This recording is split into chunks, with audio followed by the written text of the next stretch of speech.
Hey guys, what's up? It's Bridget and Eddie from Eddie's Health Shop. Just starting our YouTube channel here, and we thought one of the first things we would like to do would be a Q&A, just so anyone who comes to this channel can kind of learn a little bit more about us, our store, kind of what we do. Do you want to kind of give like a really brief background on us? Yeah, Eddie's Health Shop, been in business 24 years. We opened up the store out in West Knoxville actually 22 years ago. We had another store before that. We have a downtown location now that's been in business a year Year and and a a half. half. Yeah. Yeah, Bridget runs that one. She basically runs both of them. Yeah, just everything about supplements, foods, everything health related. That's what we're about. We also have the Knoxville Performance Lab where we do body composition testing, consultations, different things. Yep. So that's pretty much our lives. My whole family is involved in the business as well. Yep. We really appreciate the community, Knoxville, Tennessee, and we enjoy trying to educate people and provide some good services to the Knoxville community. Yeah, for sure. So we asked you guys if you had any questions on our Instagram and Facebook. So I guess we can kind of just jump into these here. Um, Let me see what our first one was. So somebody asked, what is one nutritional supplement you incorporate into your diet? So I'm going to take that as like us personally, which obviously we own two health food stores. We incorporate much more than just one supplement. But if I had to pick for me, I would probably pick magnesium just because it's something that I truly notice very quickly when I stop taking it. I've done bodybuilding shows, I've done powerlifting meets, so I work out 6 days a week in some way typically. So my body does become a little bit more depleted of magnesium. I might just be a little bit naturally deficient anyways. But whenever I do stop taking it, I start to get those little muscle twitches, don't sleep as good, just feel a little bit different in general. And then when I do take it, magnesium, it works in over 300 reactions in the human body. It's huge. Anything related to stress, so physical stress, like those muscle cramping and soreness, or mental stress like sleep stress itself, it helps with all that. So for me, it really is a good all-in-one, and most people are deficient in it. Yeah, it's actually the number one most deficient mineral in women in the U.S. and I believe number two in men. So it's one of your main electrolytes. So it plays a big role in hydration, cramping, like she mentioned, headaches, migraines, heart health.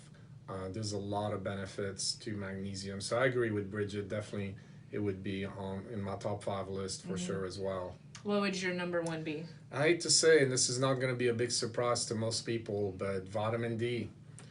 Vitamin D3, just not getting enough through the sun. We don't get it through food like we need. And most of us are deficient in vitamin D unless we're already supplementing it in it. Especially right now with everything that's going on, really anytime, we could use that vitamin D. And usually for an adult, I suggest taking 5,000 IU as a baseline. Part of it depends on your levels, part of it depends on your age. Even children, teenagers, not as high dosages, anywhere from 400 IU to 1,000, and then increase it as you get older. I take 5 to 10,000 every day. Right now, with everything that's been going on, I've been actually taking more. I've been taking between 10 to 15,000 daily. And usually, what I tell people is if you start to feel bad, like getting sick, basically, increase your D for 3 to 5 days. You could go 30, 40, 50,000 a day. You're not going to do that long term, but just for a few days, it could really boost that immune system. On the onset of certain things, you'll find that it might be helpful in kind of helping knock that out. Yeah, when it happens with like anything related to immune system, the faster you can stay ahead of it, and prevention is always going to be key. If you have your immune system built up, that's a lot of where the studies show where you're going to maybe not come down with stuff that other people might come down with. Yeah, and it's good for so many other things. Oh, yeah. That's know. just super relevant right now. But yeah, definitely hormones, Yeah. mood, energy, everything. Yeah. All right, next question. Somebody asked if we would ever compete in bodybuilding again, which for those of you who don't know, I competed for the first time in the summer of 2017, and then last year, it was 2019, I did two more shows. that past summer, and then he competed. I don't know I think when. it was about 2004, if I'm not mistaken. I remember I was really young and I didn't really have any kind of interest in it, so it was probably sometime around then. I don't really remember it too well. Yeah, and I mostly did it. I don't have the genetics like she has for bodybuilding. I did it mostly to be able to learn about the nutrition, about what people that did that kind of thing went through, so that when I'm talking to people, I would be able to understand it a lot better. And I'm very glad I did, because it's hard, and unless you have gone through it, trying to explain it to people is almost impossible. Yeah, and I personally kind of think you can't say for sure if you'd compete again unless you're already in the headspace of like, all right, I'm doing this again, because it is just such a huge commitment mentally and physically. It takes such a toll on your body. So, I do really enjoy certain aspects of it. I kind of like that it puts you in that zone where you've got a goal, your drive and focus is extremely strong. And then, of course, seeing your body change is awesome, but it's also really hard. You get worn down near the end of it. Your energy is not always as high. So, trying to run a business can be pretty difficult in the midst of that. And trying to get all your meals in and stuff like that. But at the same time, I could see myself doing it again just once I've been able to actually make a change and maybe get to a little bit different place in my life, and maybe put on some more muscle, kind of see how things go here in the next couple of years, I would say. She'll do it again. We'll see. But yeah, and maybe I can get him to do it with me too, so we'll see. Maybe we can get the whole family to do it. That'd be kind of cool. Someone asked a good supplement for women's body recomposition and mostly fat loss. Okay, I would say CLA, conjugated lactic acid. It's one of my favorites, probably one of the most researched healthy weight loss supplements. Most weight loss supplements I would actually not promote. Most of those are stimulants loaded with caffeine, other things. The concept of thermogenic isn't necessarily always bad, but most of those products I would say aren't necessary, aren't the best route. CLA, on the other hand, is a good fat from safflower. They did a bunch of research on it, using it for cancer initially, and as they were researching it, they found that people were actually losing weight. So then Tonalin, another company, came out and did more research on weight loss and put out the product, and there is some really good solid research. It's actually very good for you too, inflammation, increasing lean muscle mass, keeping those fat cells from increasing. It's not going to be that aggressive weight loss, but being that it's a good fat, you're actually getting a supplement that's good for you. Yeah, and I think that's kind of what maybe she was getting at when she asked about stuff for women specifically. Like, it's not going to have any crazy effects. It's not going to have anything extreme. If anything, being a good, healthy fatty acid, it'll have a positive effect on hormones. So, yeah, I think that would be a great one. Yeah, I would say CLA is the best. There's a few other things out there like L-carnitine, and that could be good as well. But if we had to pick one, I would say CLA. Yep. All right. Next person asked, what are some good suggestions for at-home workouts right now when the gyms are closed? I think you could go a lot of different ways with this. I think there's a lot of people out there that have kind of like scrambled to buy gym equipment, which I think is actually a good thing. It's never going to go bad or get old. You'll always have it on hand for the rest of your life. So I think it's actually pretty cool that people now have that kind of home gym set up, and it can kind of benefit them with that. But at the same time, there's a lot of stuff you can do without having a home gym. For me, I've been running and walking a lot more than I was before. Also, just because it is super healthy to get outside and kind of be out in the sun. So I think running is really good. I think it is a good time to kind of pick up something new, because your body actually likes having new things and adapting to new stressors. So like yoga would be a really good one. You can do yoga anywhere. There's tons of good YouTube videos for that. It's just kind of new things that you can do, or kind of fitting things to do at home, either with like dumbbells or just things that you have around the house. Yeah, I agree. And my 17-year-old son, for some of you that are friends with me on Facebook, he's a wrestler, and he's very muscular for his age, and that's from one kettlebell. So even before all this happened, he has one kettlebell in his room. He's got this whole workout routine that he does with all these different exercises using that one kettlebell. So there's a lot you can do.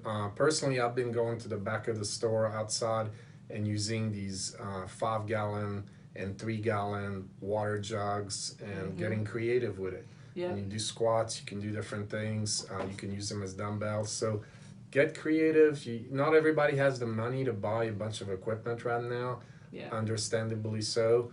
But you can just find one thing around the house, or maybe invest in one kettlebell, or if you want to buy a 5-gallon water jug, you can do that. They're $8. No, but anything around the house will work. You know, a lot of people use the 1-gallon jugs for like curls. The bands that you can order online, those actually aren't hard to get, and you can find them for like $20 for like a set of 5. They're really good. Like, you can actually attach those to thing in your house. You can do stuff for triceps, biceps, shoulders. Yeah, actually, Meredith, that's our assistant manager. She's posted quite a few videos using those bands. So there's a lot you can do doing that. And just like Bridget, I've been running more. Mentally, you need to exercise. You need to get out there, do things, run, walk, create your own workouts. Be careful. Don't do anything to get injured, just like we normally tell people. Definitely. But definitely a good time to spend some of that time exercising. Yes. Okay, next person asked a good supplement for people who have trouble sleeping at night, which, this is huge. We get people that ask about this literally every day, I would say. And, especially when stress is high like it is right now, and maybe you're not getting out as much, your day doesn't really feel structured the same way, it can be kind of hard to get to sleep at the same time.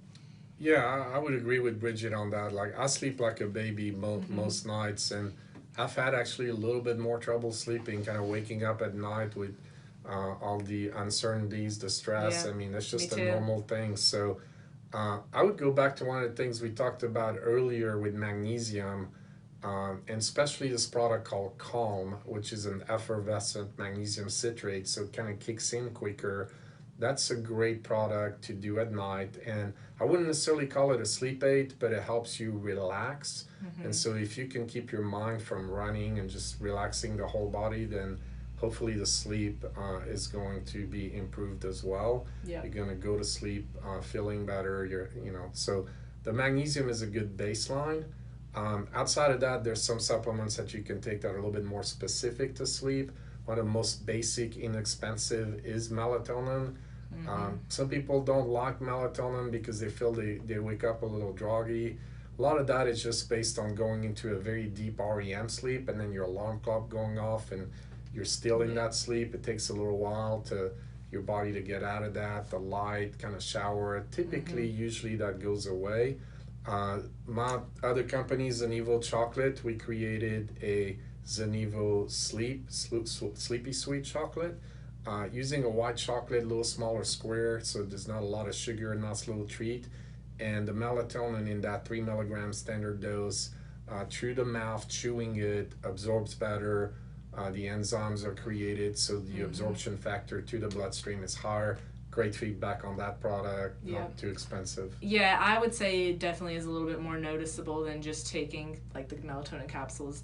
But, either way, melatonin, it's a hormone our body produces. If you're not struggling with that, then it might not necessarily help. But like he said, you can literally get a month's supply of it from our store for $3. And you can get a square of the Sleepy Sweet for 99 cents. So it would be a really good way to try it to see if maybe that is your issue and something that it could help with. And if that doesn't work, there's other products out there that we have that are on the market for sleep. There's combinations with herbs. There's combinations with amino acid, GABA, different things. We typically don't like to jump straight to those. Right. Kind of get people to ease in with something basic and see how they do. And if that doesn't work, we have other options. All these options are much better than some of the aggressive prescription things that sometimes have side effects. So I would try to kind of work your way up into what works for you. Yeah. We can't really talk about sleep without ignoring CBD. CBD is very popular out there, and I would say one of the benefits definitely is sleep. Yeah, for sure. And kind of like with all these ones that we discussed, whereas some of the other ingredients might be a little bit more habit forming, some of the other ones that we're not really going into detail about, all the things that we've mentioned are actually good for your health. So even if they aren't like that drastic with the sleep, they're actually very good for you. So like CBD, it does help reduce inflammation in the body, has a lot of really really beneficial properties to it just for all around health. But we definitely get a lot of good feedback on it for sleep, as far as like helping reduce stress, helping you sleep better, not waking up as many times throughout the night, different things like that. Yeah, and if you're worried about the THC, go with the broad spectrum. Broad spectrum has no THC.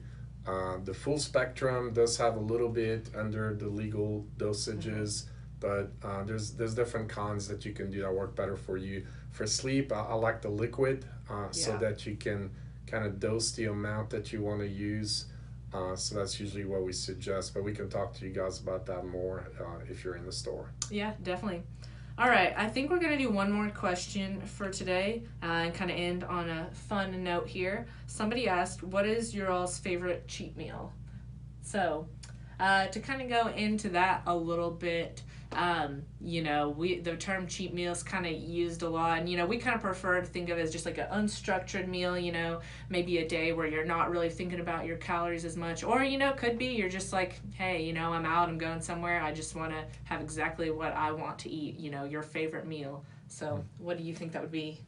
Well, it's obviously easy for, if it was just a bad cheat meal, then it could be anything. But based on what Bridget just said, we try to go to a restaurant and pick a meal that is still healthy but has flavors and things, something different. An example is one of the local restaurants on Market Square, Olive Oil Royale. They have several dishes on their menu that are, when you look at it, it's like fish and vegetables, but when you eat it, it's delicious. And it's really not a lot of bad stuff, so you feel like you're kind of getting a treat. But it's not all that bad. And I feel like they have really good portion control too. Like even if you get the pasta there, it's not like a big gigantic bowl of pasta, it's enough for one person to eat. So that's kind of nice too. Yeah, I would say for like a clean cheat, maybe more of like a steak and a baked potato would be good. If we're talking like, not healthy thing, I would say maybe like a pizza. Pizza's awesome for pretty much anywhere. Maybe like a stock and barrel burger, those are really good too. And a lot of these places with the situation that we're in right now have carry out, and from what I've seen is their carry out menu maybe isn't as large, but it's a little less expensive in most cases. Even with Olive Oil Royale, they have this thing, I think like $30, but it's 2 portions, where normally a lot of their meals are like 20, 25 like per meal. And so good time to support some of the local businesses. For sure. Get the carry out. You don't even have to go in. You can pick it up outside, and it could be a nice little cheat meal. But if you could try to make it still healthy, that's still going to be always better. Definitely. All right, well, I guess that's all the questions for today. If you all want to see another Q&A from us, let us know. You can drop any questions down below, any other video suggestions. We would love to get those. If you wanted to like and subscribe to us, that would be really good if you want to see more content. Thank you guys so much. Talk to you next time. Thank you so much.